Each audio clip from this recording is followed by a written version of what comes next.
حضرات کو دیکھ کر بہت خوشی ہے۔ اپنے قیمتی وقت کو فارغ کر کے آپ حضرات جمع ہوئے، اور بالخصوص نوجوان طبقہ ہے جنہیں دیکھ کر اور روح جاگتی ہے اور طبیعت مچلتی ہے، اس لیے کہ نوجوان طبقہ کسی بھی قوم کا، کسی بھی ملت کا سرمایہ ہوتا ہے۔ ہماری مسلم قوم اسی وجہ سے بانجھ کہی جاتی ہے کہ نوجوان مردہ دکھائی پڑتا ہے، اور جس ملت میں نوجوان زندہ ہے، با ہمت ہے، بس یاد رکھیے وہ ملت بھی زندہ ہے، وہ قوم بھی زندہ ہے۔ اور یہ بہت خوشی کی بات ہے کہ الحمدللہ بہت سارے نوجوانوں نے اپنے قیمتی وقت کو فارغ کیا۔ اللہ تعالیٰ آپ حضرات کے اس آنے کو قبول فرمائے، اور اللہ رب العزت ایسی بات دل سے جاری کرے جو خود میرے اپنے بھی کام آئے، آپ حضرات کے بھی کام آئے۔ مدتوں پہلے یہاں آنے کی ترتیب کے سلسلے میں ہمارے پیارے دوست قاری محمد سعد صاحب حفظہ اللہ نے محترم مفتی عطا اللہ صاحب کا محبت بھرا پیغام پہنچایا، چنانچہ اللہ پاک نے آج اس کے لیے ترتیب مرتب کی ہے۔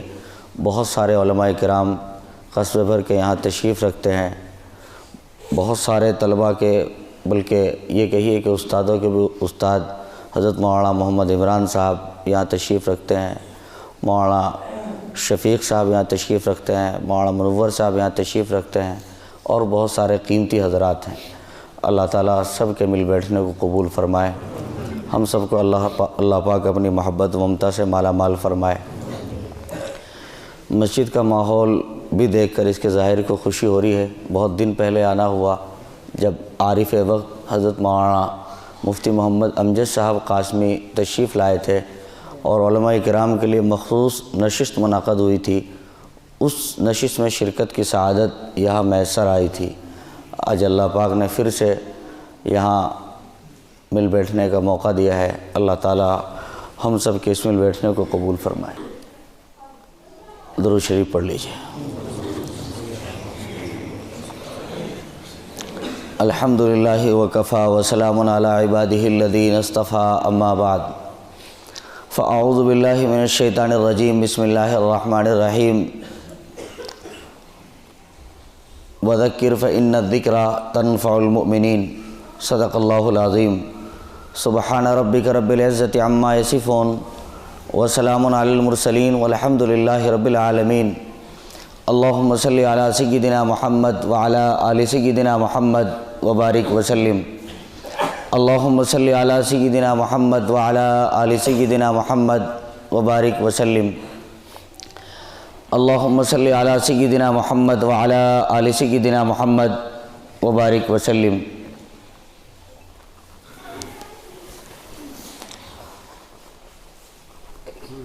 دو نوجوان تھے، آپس میں کسی بات کو لے کے جھگڑ رہے تھے۔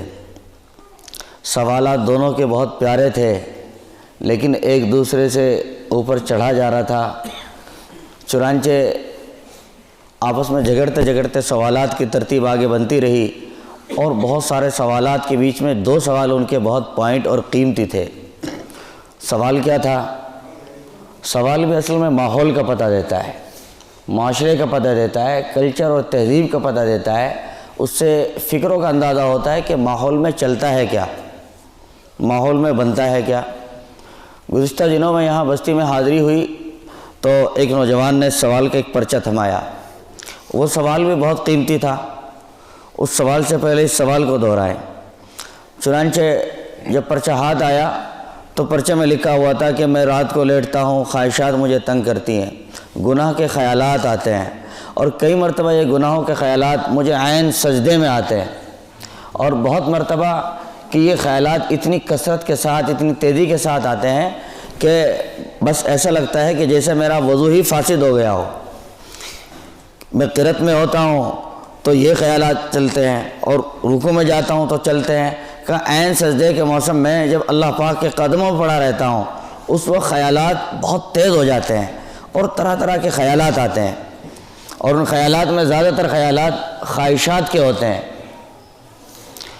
یقیناً وہ سوال ایک ساتھی کا ہے، لیکن اگر ہم غور کریں ایسا لگتا ہے کہ سوال اس اکیلے ساتھی کا نہیں، یہ تو ہمارا بہت سارے ساتھیوں کا سوال ہے کہ آج کس طرح خاص کر ہمارے نوجوانوں کو طرح طرح کے خیالات، طرح طرح کے خواب جو تنگ کرتے ہیں اور انہیں ستاتے ہیں۔ بہت مرتبہ آدمی تنہائیوں میں ہوتا ہے اور خیالات اسے ڈھستے ہیں، پھر گناہ پہ مجبور کرتے ہیں۔ ان خیالات کے ذیل میں دب کر آدمی اپنا موبائل کھولتا ہے، واٹس ایپ کھولتا ہے، یا یوٹیوب کو چلاتا ہے، انسٹاگرام کا استعمال کرتا ہے، فیس بک کا استعمال کرتا ہے، اور پھر اس میں گھس کر طرح طرح کے گناہ کر جاتا ہے، بہت دور نکل جاتا ہے، بہت دور نکل جاتا ہے۔ تو یہ خیالات بنے کہاں سے، آئے کہاں سے؟ دوستو یہ خیالات وہ ہیں کہ جب آدمی آزاد رہتا ہے، جب آدمی آزاد رہتا ہے اور بے ترتیب اپنی زندگی کو گزارتا ہے، تو جیسا ماحول، جیسے حالات آتے ہیں، ان تمام تر چیزوں کا استعمال کرتا ہے۔ وہ تمام تر چیز دیکھ دیکھ کر کے خیالات کی بوچھار بن جاتی ہے، خیالات کی ایک فہرست تیار ہو جاتی ہے۔ چنانچہ جب جب ذرا سا موقع ملے گا فوراً اسے وہ خیالات ستائیں گے، فوراً اسے خیالات یاد آئیں گے اور خیالات اسے تازہ ہوں گے۔ چنانچہ یہ اس طرح کے خیالات کا علاج ہے کیا؟ حکیم الامت تھانوی رحمۃ اللہ علیہ نے انفاس عیسیٰ کے تعلق سے، انفاس عیسیٰ ایک بہت اچھی کتاب ہے، بہت سارے ائمہ اور علماء یہاں موجود ہیں، انہیں اس کتاب کا مطالعہ کرنا بھی چاہیے، اپنے مطالعے میں رکھنا بھی چاہیے۔ انفاس عیسیٰ، چنانچہ حضرت تھانوی رحمہ اللہ نے فرمایا کہ خیالات سے آدمی کو کبھی نہیں گھبرانا چاہیے۔ خیالات کی رو زور پر ہے درک، کہا خیالات جب بہتے ہیں اور تیز چلتے ہیں تو آدمی کو احساس کمتری کا شکار کبھی نہیں ہونا چاہیے، بلکہ خیالات میں اسے مزید قدم بڑھانے چاہیے۔ کیا قدم بڑھانے چاہیے؟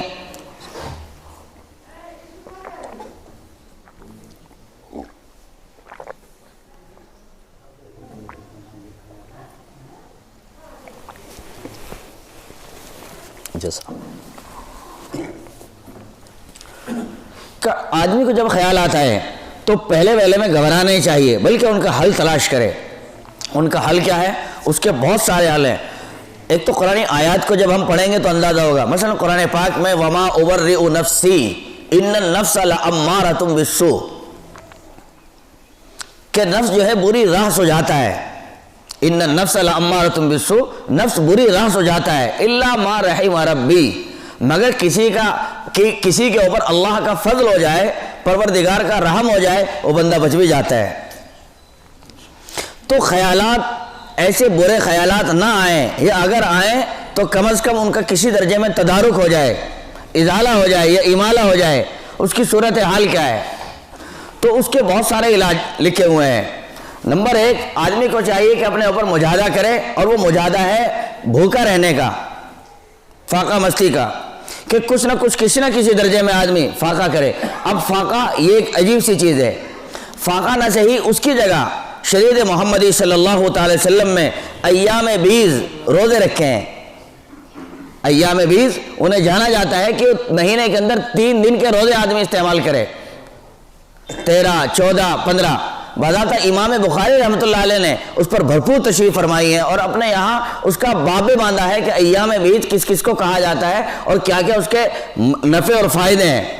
تو فرمایا ایام بیز کو آدمی طے کرے، جوان العمر آدمی ہے، شادی اس کے بغل میں نہیں ہے، جی زوجہ اس کے پاس نہیں ہے، اسے خیالات ستاتے ہیں، اور یہ خیالات پر اگر قابو نہ ہوا، یہ خیالات بڑھتے بڑھتے گناہوں میں ڈائیورٹ ہو جاتے ہیں، گناہوں میں کنورٹ ہو جاتے ہیں، آدمی حقیقی معنی میں گناہ کرتا ہے۔ جب خیالات کا استیلا ہوتا ہے اور خیالات بڑھتے رہتے ہیں تو کئی مرتبہ آدمی موبائل کے سہارے گناہ تلاشتا ہے، اور جب یہاں بھی قناعت نہیں ہوتی، اس میں بڑھتے بڑھتے پھر آدمی اپنی زندگی میں سوچتا ہے کہ بس شادی تو ہو نہیں رہی، تو کوئی نہ کوئی پرائیویٹ تعلقات بناتا ہے، اور کسی نہ کسی کو اپنا فرینڈ تلاش کرتا ہے، چنانچہ کسی سے معاشقہ لڑاتا ہے، آنکھیں لڑاتا ہے، ناجائز تعلقات بناتا ہے، اس کے سامنے طرح طرح کے تقاضے رکھتا ہے اور بڑی بڑی باتیں کرتا ہے، اور اسے طرح طرح کے ڈھکوسلے اور وعدے پلاتا ہے، طرح طرح کی باتیں اسے کہتا ہے، اور بڑے بڑے ایسے جملے، بھاری بھاری جملے کہتا ہے کہ آدمی حیرت زدہ رہ جاتا ہے۔ کہتا ہے میں آپ کے لیے فلاں چیز لا کے دے دوں گا، فلاں چیز لا کے دے دوں گا، ممبئی سے فلاں سامان لا کے دے دوں گا، حتیٰ کہ کہتا ہے آسمان کے تارے توڑ کے لا دوں گا۔ حالانکہ تعجب ہوتا ہے، جس آدمی سے اپنا ناڑا نہیں سمجھتا خاک، وہ تارے توڑ کے لا دے گا۔ ایسی ناممکن باتیں کرتا ہے جو کرنے کی وہ کبھی نہیں کرتا۔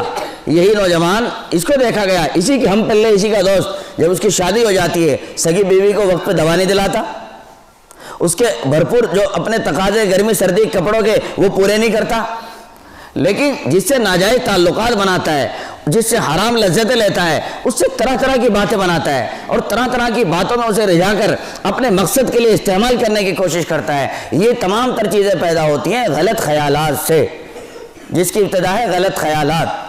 تو غلط خیالات سے بچنے کی تدبیریں کیا؟ نمبر 1 روزوں کا اہتمام کرے۔ نمبر 1 کیا ہے دوستو؟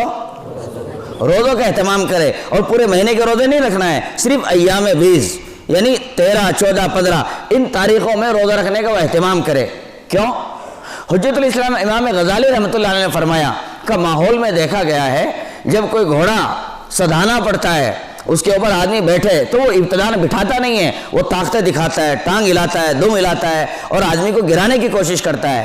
کہ اس کو سدھانے کا راستہ اس کے گھوڑے کے پروردہ جو لوگ ہوتے ہیں کہ وہ انہوں نے ترتیب دیا ہے کہ گھوڑے کا ابتداءً چارہ کم کر دیا جاتا ہے، اس کا کھانا وہ کم کر دیا جاتا ہے، اس کی خوراک کو گھٹایا جاتا ہے۔ جیسے جیسے اس کی خوراک گھٹتی ہے تو اس کے بدن کے اندر تھوڑی تھوڑی کمزوری محسوس ہوتی ہے، کمزوری آنا شروع ہوتی ہے۔ اب وہ سمجھتا ہے یہ خوراک ہی تمہاری کیوں گھٹائی جا رہی ہے، تو پہلے نمبر پر اس کی خوراک گھٹائی جاتی ہے، اور دوسرے نمبر پر جو اس کا گھڑ سوار ہوتا ہے، وہ ٹرینر ہوتا ہے، وہ اس کے اوپر بار بار کود کود کے بیٹھتا ہے۔ یہ کبھی کبھی اس کے اوپر بوجھ لاتا ہے، کوئی اینٹ لاتا ہے، کوئی کتاب لاتا ہے، یہ کوئی بھی وزن ریت اس کے اوپر وہ لاتا ہے، اسے دھیرے دھیرے سدھاتا ہے۔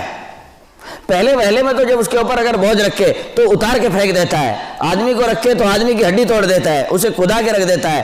لیکن ترتیب بناتے کہ چارہ گھٹاؤ، اب چارہ گھٹائے، دوسرے نمبر کی محنت کوئی وزن لا دو، اس پر وزن لگتا ہے، تب وہ کہیں جا کر آگے روس ہو جاتا ہے اور پھر سدا کام کرتا ہے۔ وہ گدھا گھوڑا پھر سدا کام کرتا ہے۔ بالکل یہی حال لکھا ہے کہ نفس جو ہے نا، ان النفس کالطفل، یہ بھی ایک بچے کے مانند ہے بالکل۔ کہ نفس کو سدھانے کا طریقہ بھی یہ، نمبر 1 اس کی خوراکی کم کرو، یعنی 3 دن کے مہینے میں روزہ کا اہتمام کرو۔ 3 دن کے روزے کا اہتمام ہوگا، اندر کے جو رذائل ہیں وہ گھٹنا شروع ہوں گے، اندر کے اندر جو فاقہ مستی آئے گی تھوڑی تھوڑی سی، اس کی وجہ سے جو خواہشات کا زور ہے وہ دھیرے دھیرے ڈاؤن پڑے گا، کم پڑے گا، اور کم پڑنے کی وجہ سے کا اگلا قدم اب یہ ہے کہ اس کے اوپر تم عبادت کا بوجھ لاد دو۔ اس کے اوپر عبادت کا بوجھ لاد دو۔ کیا مطلب؟ 5 وقتہ نمازوں کا بوجھ لاد دو۔ جب 5 وقتہ نمازیں ہیں، 5 وقتہ کے بعد اگر نفس اب بھی قابو نہیں آتا ہے، اب اس کے اوپر تھوڑا سا تہجد کا بوجھ لاد دو۔ اب تہجد کا یہ مطلب نہیں کہ آدمی رات کے 3 بجے اٹھ کے بیٹھ جائے، پورے محلے کو جگا دے، نہیں۔ تہجد کا یہ مطلب کہ آدمی آخری پہر کے کچھ گھڑیوں میں اٹھ جائے، 20، 25، 30 منٹ نکال لے، بس کافی ہے۔ 25 منٹ بھی بہت ہے، 20 منٹ بھی بہت ہے، 10 منٹ وہ پیشاب استنجا وضو کے دے گا، اگلے 10 منٹ اس کے کم از کم اللہ پاک سے مانگنے کے ہو جائیں گے۔ تو فرمایا کہ اپنے نفس کے اوپر بوجھ لاد دے، اور بوجھ کس چیز کا لاد دے؟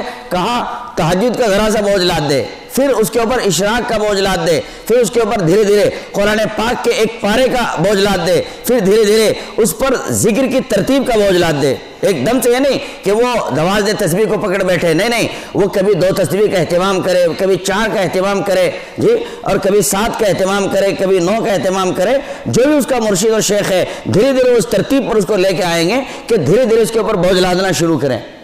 اب جیسے گھوڑے کے اوپر بوجھ لگتا جاتا ہے تو پہلے دن چند اینٹیں لگتی ہیں، پھر چند دنوں کے بعد اور بڑا سا بار اس کے اوپر لگتا ہے، اور پھر کئی مرتبہ وہ کسی تانگے میں، کسی بگھی میں اسے مقید کر دیا جاتا ہے، جوڑ دیا جاتا ہے، پھر بگھی میں سواری بھی بٹھائی جاتی ہیں اور بہت سارا سامان بھی لاد کے وہ لے کے جاتا ہے۔ اب دیکھو پہلے دن یہی گھوڑا، یہی گدھا جو ایک آدمی کا تحمل نہیں کر پا رہا تھا اور کود رہا تھا اور ہنا رہا تھا، یہی وہ گھوڑا ہے جو آج بھاری بوجھ کو لے کے چل رہا ہے اور صحیح چل رہا ہے، وقت پہ آتا ہے، وقت پہ جاتا ہے، وقت پہ کھاتا ہے، وقت پہ سارے کام انجام دیتا ہے۔ میرے دوستو، یہ نفس کا معاملہ بھی ایسا ہی ہے۔ بس اگر نفس طرح طرح کے خیالات لا رہا ہے اور یہ گناہوں کے خیالات کو پھدپھدا رہا ہے اور ابال رہا ہے، تو اس کا پہلا علاج تو یہ کہ آپ روزوں کا اہتمام کریں۔ دوستو بات سمجھ میں آئی کہ نہیں آئی؟ پہلے نمبر پہ کیا کام کرنا ہے، اور نمبر دو اس کے اوپر عبادت کا بوجھ لاد دے، 5 وقتہ نمازوں کا بوجھ۔ اب ہم نماز تو پڑھتے نہیں اور خیالات کی شکایت اپنے مشائخ اور پیر کو کرتے رہتے ہیں، جی خیالات بہت آتے ہیں، خیالات کا استعلا بہت رہتا ہے، گناہوں کا جب میں غفیر بہت رہتا ہے، مجھ سے زہر ہو گئے اور تنہائیوں میں اپنی زندگانی اور جوانی کو بہا رہے ہیں اور کوئی راستہ نہیں ہے، پوری رات کو ہم کالا کرتے ہیں اور سویرے میں اٹھ کے پھر ہمیں نہانا پڑتا ہے اور نہ جانے طرح طرح کے حالات سے دوچار ہونا پڑتا ہے۔ اسی کے جواب میں بہت سارے نوجوان اس سے بھی پیڑت ہیں کہ گندے خیالات آئے اور اپنی جوانی کو تباہ تنہائیوں میں کرتے ہیں۔ حضرت فقیہ الامت مفتی محمود حسن صاحب گنگوہی رحمۃ اللہ علیہ مفتی اعظم دارالعلوم دیوبند سے سوال کیا گیا، چنانچہ آپ نے اس کا جواب ارشاد فرمایا، کہا اے نوجوان، اپنی جوانی کو بہانے والے، اپنی زندگی کو نالی میں گزارنے والے اور اپنی تنہائیوں کو تباہ و برباد کرنے والے پیارے نوجوان، جب اس طرح کے خیالات آئے اور زور مارے اور گناہوں میں تمہیں ڈھے پڑے اور گرانے کی کوشش کرے، کہا ایسے وقت میں تمہیں چاہیے کہ اس طرف آؤ اور خیال یہ باندھو، اگر میں اپنے اس مادہ منویہ کو تباہ نہ کروں، برباد نہ کروں، ہاں میں جو برباد کر رہا ہوں اور جو برباد میری ذات سے ہو رہا ہے، کیا معلوم یہ دنیا میں کسی ولی کے آنے کا ذریعہ بن جاتا، اور میں نے اس کو گناہ کے کام میں بہا دیا، میں نے اس کو زنا کے کام میں بہا دیا، یہ میں نے اس کو اپنے کسی ہاتھ کے ذریعے اس کو تباہ و برباد کر دیا، تو میں نے دنیا میں کسی ولی کے آنے کا اور پیدا ہونے کا ایک راستہ میں نے بند کر دیا ہے، لوک کر دیا ہے۔ اس کے اوپر اللہ پاک کتنی سزائیں دیں گے؟ تو حضرت فقیہ الامت لکھتے ہیں کہ یہ سوال، یہ جواب بھی کبھی کبھی نوجوان دوستوں کو چاہیے کہ اپنے ذہن میں لے کے آئیں، اللہ پاک انہیں اس کی برکت سے بچنے کی قوت عطا فرمائیں گے۔ بات سمجھ میں آئی دوستوں؟ آگے چلیے۔ یہ نفس جو ہے یہ اینٹھے لیتا ہے، جیسے اسکولی بچوں کو دیکھا ہوگا نا، یہ مدرسہ جانے والے بچے اسکول والوں سے بھی زیادہ حرکت کرتے ہیں صبح میں، جب کہتے ہیں کہ بیٹا مدرسہ چلو، اب وہ ادھر سے اٹھیں گے تو ادھر پڑھیں گے، ادھر سے اٹھیں گے تو ادھر پڑھیں گے، آنا کہانی کرتے ہی رہتے ہیں۔ امی ایک لحاظ سے اٹھاتی ہے، دوسرے میں چلا جاتا ہے، دوسرے سے اٹھاتی ہے، تیسرے میں لپکنے کی کوشش کرتا ہے، کئی مرتبہ پورا بستر سے چمٹ جاتا ہے، اور بہت مرتبہ پیٹ میں درد بتاتا ہے، حالانکہ پیٹ کا درد کسی نے دیکھا بھی نہیں آج تک، لیکن ایسے ایسے دردوں کی شکایت کرتا ہے جو اس کو کسی بڑے کو بھی نہیں ہوئے، وہ صرف آنا کھانے کرتا ہے، اپنی جان چراتا ہے، جان بچاتا ہے۔ تو اسی طرح نفس بھی جو ہے دوستو، ان النفس کالطفل، نفس بھی بچے کے مانند ہے، یہ بھی طرح طرح کے خیالات پیدا کرتا ہے، بھئی نماز اگر پڑھوں گا تو نہ جانے کیا ہو جائے گا، وہاں جماعت والے پکڑ لیں گے اور وہ تو 4 مہینے کی تشکیل کر دھریں گے میری، اس طرح کے خیالات سے ڈراتا ہے۔ یہ کئی مرتبہ اگر میں نماز پڑھنے جاؤں گا ابھی نیند ٹوٹ جائے گی، واپس نیند آنے والی نہیں ہے، حالانکہ بالکل عجیب و غریب باتیں ہیں۔ تو خیر، جیسے بچہ پڑھنے نہیں جانا چاہتا، اسکول جانا نہیں چاہتا، مدرسہ جانا نہیں چاہتا، لیکن ہوشیار ماں باپ وہ بھی تدبیر بنا کے رکھتے ہیں، کہتے ہیں ارے منا اب تک نہیں اٹھے آپ کے والد صاحب نا رات آپ کے لیے بہت ٹاپ کا سامان لے کے آئے تھے، اور ہاں بازار سے ایک شاندار کھلونا بھی لے کے آئے تھے، تم نے دیکھا بھی بلا ہو؟ اب وہ کھلونے کے نام پر ایک دم سے کودتا ہے، سائڈ فوراً اپنے لحاظ بلینکٹ سائڈ کر دیتا ہے اور کود کے کہتا ہے لا امی کہاں ہے میرا وہ جو کھلونا ابو لے کے آئے تھے؟ کہا بیٹے کھلونا ابھی دوں گی، پہلے استنجا کر اور منہ دھلوا اور کپڑے پہن اور جلدی سے غسل کر، اس کے بعد پھر دیکھا جائے گا کھلونا۔ تو ہوشیار ماں باپ اس طرح ترتیب بناتے ہیں۔ یہ اسی طرح کوئی کھانے پینے کی چیز جو بچے کو بہت زیادہ مرغوب ہو، محبوب ہو، جس سے وہ پیار لیتے ہیں، جیسے آج کل چل رہا ہے صحت خراب کرنے والی چیزیں، چاؤمین، برگر، اس کے پیچھے آدمی بہت بیماری لگ رہی ہے، گھر گھر آج پیچھے لگا پڑا ہے اس کے، تو اس طرح کی چیزوں کا کوئی لالچ ان کے ماں باپ انہیں دیتے ہیں، تو بچے اس نام پہ کود کے اٹھتے ہیں فوراً کہ واہ میرے پسند کی چیز آ رہی ہے، میرے من پسند چیز آ رہی ہے، میں فوراً اسے کھاؤں گا، اس لارے میں یا اس چاہت میں فوراً وہ بچہ اوڑ پڑتا ہے۔ بالکل یہی حال لکھا ہے مشائخ نے کہ نفس کا حال بھی یہی ہے، بس تمہیں چاہیے کہ نفس کو کوئی نہ کوئی تم لالچ دو۔ تہجد میں اٹھنا ہے تو ضرور ایک آدھ انڈا اسے دے دو، تہجد میں تمہیں اٹھنا ہے تو کچھ نہ کچھ کھجور، کچھ نہ کچھ میٹھا، کچھ نہ کچھ دودھ شیر اس کے لیے صبح آپ بندوبست کر کے رکھیں، اور صرف یہ وعدے پر گزر نہیں ہونا چاہیے بلکہ وعدے کو پورا بھی کرنا چاہیے۔ اور دوستو فقہاء نے لکھا ہے اگر کوئی بندہ اپنے نفس کو نیک راہ پہ لانے کے لیے کوئی خرچ کرے گا تو اللہ رب العزت اس کو بہت بڑا اجر عطا فرمائیں گے، اس لیے کہ ایمان کی محنت ہے، ایمان بچانے کی محنت ہے۔ خیر، انہی نفس کے ہیلوں کا، نفس کے چونچلوں کا جواب، یعنی خواہشات نفس کا جو استیلا ہے، اس غلبے کو ہلکا کرنے کے لیے مشائخ نے لکھا ہے کہ آپ ذکر کا معمول پابندی سے پکڑے، ذکر کا معمول پابندی سے پکڑے۔ جو بندہ اہتمام سے ذکر کرتا ہے، اللہ اللہ کرتا ہے، تو دوستو یہ اللہ اللہ دل کے اندر فٹ ہو جاتا ہے اور آدمی کے خیالات بدل جاتے ہیں، آدمی کے حالات بدل جاتے ہیں۔ جی یہ ذکر ایسی قیمتی دولت ہے، قرآن پاک سے ثابت ہے، جگہ جگہ مقامات سے ثابت ہے، احادیث سے ثابت ہے، ہمارے مشائخ سے ثابت ہے۔ ابتدا میں تو ہر کوئی جان چراتا ہے، ذکر سے بھاری پڑتا ہے، مشکل پڑتا ہے، طرح طرح کے ہیلے بناتا ہے۔ مثلا آپ چھوڑیے ساری چیزوں کو، اہل سنت والجماعت کے امام العقائد حضرت مولانا رشید احمد گنگوہی رحمۃ اللہ علیہ کتنے پائے کے عالم ہیں، کتنے زبردست عالم ہیں، اللہ پاک نے کتنا بڑا کام ان سے لیا ہے۔ جی دارالعلوم دیوبند کے سرپرست رہے اور اہل سنت کے امام العقائد کہلائے۔ ایک مرتبہ